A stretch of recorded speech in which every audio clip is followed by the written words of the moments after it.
जनतेचा हक्काचा आवाज। सरडे ग्रामस्थांनी प्रांत कार्यालयावर मोर्चा आणला होता, तर त्या प्रसंगी हिंदू मुस्लिम वाद पेटवू नये असं ॲलिगेशन आरोप करण्यात आला, तर त्या संदर्भात काय सांगाल आपण? हा हिंदू मुस्लिम हा वाद नाहीये, हे अतिक्रमण आहे। सर्वसामान्य शेतकरी कष्टकरी जे नागरिक आहेत ते कष्ट करून मेहनतीतून विकत शासनाला त्याचा कर भरून 1 गुंठा 2 गुंठा कुठेतरी जमिनी घेतात आणि त्या ठिकाणी जागा बांधतात आणि घर बांधून त्या ठिकाणी राहतात।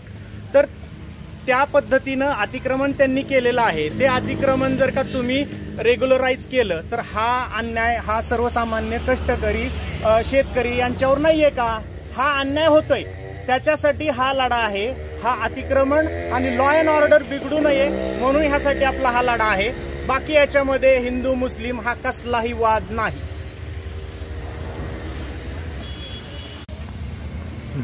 त्याचबरोबर काल ज्यावेळेस हा बेधडक मोर्चा काही अतिक्रमण करते, काही स्थानिक पुढारी आणि काही पत्रकार मित्र याच्यामध्ये आम्हाला दिसले, तो आल्यानंतरनं काही भाषणबाजी झाली, त्याच्यामध्ये जशाच तसं उत्तर देऊ, हा जो काही गोरक्षक आहे तो स्वयंघोषित आहे अशी वल्गना करण्यात आली।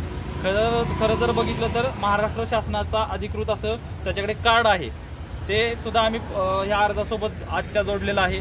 तसंच त्या ठिकाणी याला मारू वगैरे अशा काही आवाज पब्लिककडून येत आहे, तर त्याच्या जीवितास धोका निर्माण झालाय, त्याला प्रशासनाकडून संरक्षण मिळावं अशी आज आम्ही मागणी केलेली आहे। त्याचबरोबर त्या ठिकाणी त्या अतिक्रमण जागेमध्ये आम्हाला असं लक्षात आलंय की काही स्थानिक लोक, काही राजकीय लोक त्या फॉरेस्टची जी काही जागा आहे त्याच्यावरती त्यांनी बेकायदेशीररित्या घरकुलाची मंजुरी करून दिलेली आहे अशी प्राथमिक माहिती आम्हाला मिळाली। तर त्या संदर्भात सुद्धा चौकशी व्हावी आणि जे काही माजी सरपंच असतील किंवा ग्रामसेवक असतील त्यांच्या कार्यकाळात हा सगळा फ्रॉड झाला असेल त्यांच्यावरती तात्काळ कायदेशीर कारवाई झाली पाहिजे, ही सुद्धा मागणी आम्ही यासोबत घेतलेली आहे। की ह्याच्यात काही हिंदू मुस्लिमचं नाही का बिघडवण्याचं कार्य किंवा त्याच्यात ज्या उल्लेख झाला की फलटणचं सरड्याचं पुसेसावळी करू नका, मुळात सरकारी जमिनीवर कब्जा करणे हा एक गुन्हा आहे आणि कालचा जो गुन्हा होता हा गुन्हेगारांचाच मोर्चा होता आणि त्याच्यात जे ठराविक जण 3 ते 4 जण बोलले की त्यात एक माजी सरपंच होता, एक सदस्य होते आणि एक तालुक्याचे नेते होते, एका पक्षाचे मला वाटतं तालुकाध्यक्ष ते होते।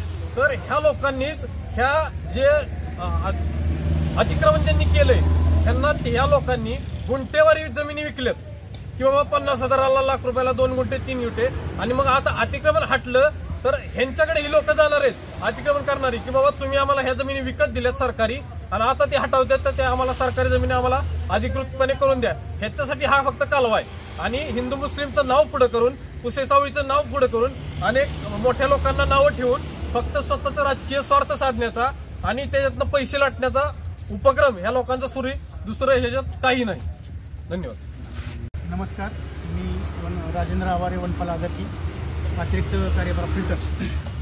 सौरभ सोनवणे यांनी दिलेल्या मौजे सरडे येथील अतिक्रमणाबाबतच्या निवेदनानुसार वन विभागाने तात्काळ जागेवर जाऊन सदर क्षेत्राचे मोजणी करून अतिक्रमणधारकावर नव्याने गुन्हे दाखल केलेले आहेत आणि शासकीय नियमानुसार कारवाई चालू आहे आणि लवकरच आदेश प्राप्त होताच, वरिष्ठ कार्याचे आदेश प्राप्त होताच आम्ही अतिक्रमण हटवण्याची मोहीम लवकरच घेत आहोत आणि आज एवढेच हे करून त्यांनी त्यांचं आत्मदहन टाळावं अशी मी त्यांना विनंती करतो।